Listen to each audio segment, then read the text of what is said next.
नमस्कार दोस्तों, मैं डॉक्टर मनीषा शेळके छत्रपति संभाजीनगर से। तो नवरात्रि का उत्सव चल रहा है, आज तीसरा दिन है। तो हम पहले के लेक्चर में नवरात्रि का आध्यात्मिक रहस्य क्या है वो देख चुके हैं। तो अभी हम देखेंगे कि नवरात्रि में अखंड ज्योत क्यों जलाते हैं, गरबा क्यों खेलते हैं, या हाथों में जो शस्त्र दिखाए जाते हैं उसका रहस्य क्या है। तो ये सब चीज़ों का एक एक करके हम आध्यात्मिक रहस्य देखते जाएंगे। तो दोस्तों, नवरात्रि में जो 9 दिन अखंड दिया या ज्योति जलाई जाती है, तो अखंड अर्थात दिया एक पल भी न बुझने पाए। तो क्या यह सिर्फ स्थूल ज्योति जलाने का नियम है क्या? तो नहीं। मिट्टी का दिया और उसमें जलती ज्योत, यह संकेत है अपनी सोच को मिट्टी की बनी इस देह से हटाकर अपने अंदर बैठी आत्मरूपी ज्योत पर केंद्रित करने का। जो दो भ्रुकुटी के बीच हाइपोथैलेमस जहाँ है उसमें जो पिट्यूटरी ग्लैंड, मास्टर ग्लैंड रहती है, उस जगह पे आत्मा अपनी स्थित रहती है, ऐसे उसका वो ठिकाना है। तो आत्मा में हमें कंसंट्रेशन करना है, ना कि शरीर पे। हमें सोल कॉन्शियस बनना है, ना कि बॉडी कॉन्शियस। लेकिन आजकल हम तो पूरा बॉडी कॉन्शियस ही बन चुके हैं।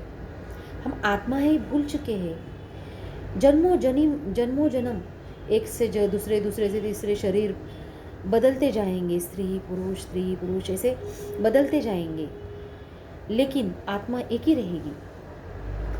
सब जो विकर्म है, अच्छे कर्म है, जो कुछ लेप छेप जो लगेंगे वो आत्मा पर लगते हैं। शरीर तो उस जन्म में वो जल जाएगा। वो उसका एक साधन है, हर जन्म में अलग अलग। तो आत्मा मेन है। तो आत्मा पे हमें कंसंट्रेशन करना है।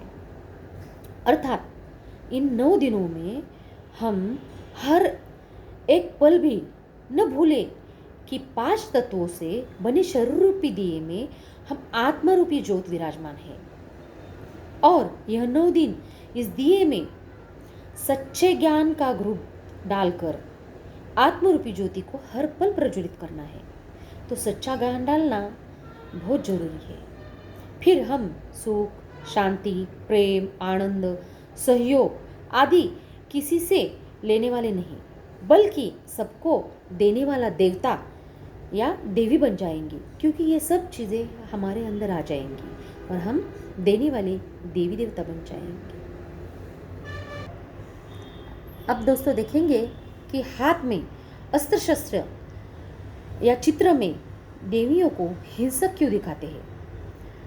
तो देहवान, बॉडी कॉन्शियस अर्थात अज्ञान के समय सत्य ज्ञान के अस्त्र शस्त्र लेकर अपने अंदर बैठे काम, क्रोध, लोभ, मोह, अहंकार, इन दैत्यों का नाश कर सच्चा जागरण करने से ही अष्टभुजाधारी माँ दुर्गा का आह्वान हो सकता है, जो हमारे ही अंदर बैठी है।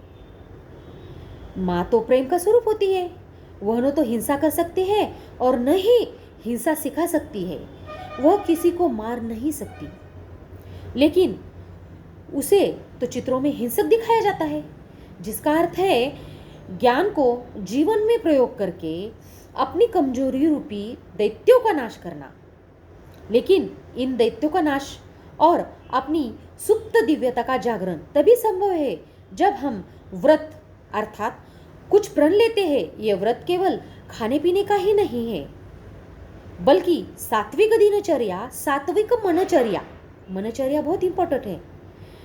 तो हम सात्विक मन से जो कुछ सात्विक गुण धारण कर सब अच्छा सात्विक कार्य करना है, ये सात्विक मनचर्या, सात्विक दिनचर्या के साथ हमको धारण करनी है।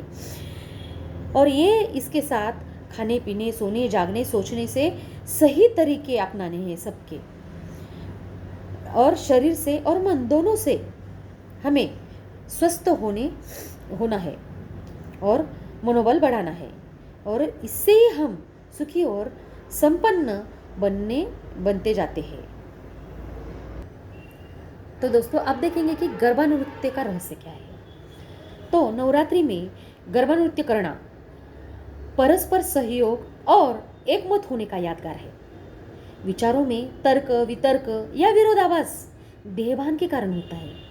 लेकिन जब हमने यह निश्चय कर लिया है कि हम शरीर से भले ही किसी भी वर्ण, लिंग या समाज आदि के हो, लेकिन वास्तव में है तो शरीर रूपी देह में बैठी हुई आत्मरूपी जलती ज्योत और सबका मूल स्वभाव गुण और शक्तियों से भरपूर है।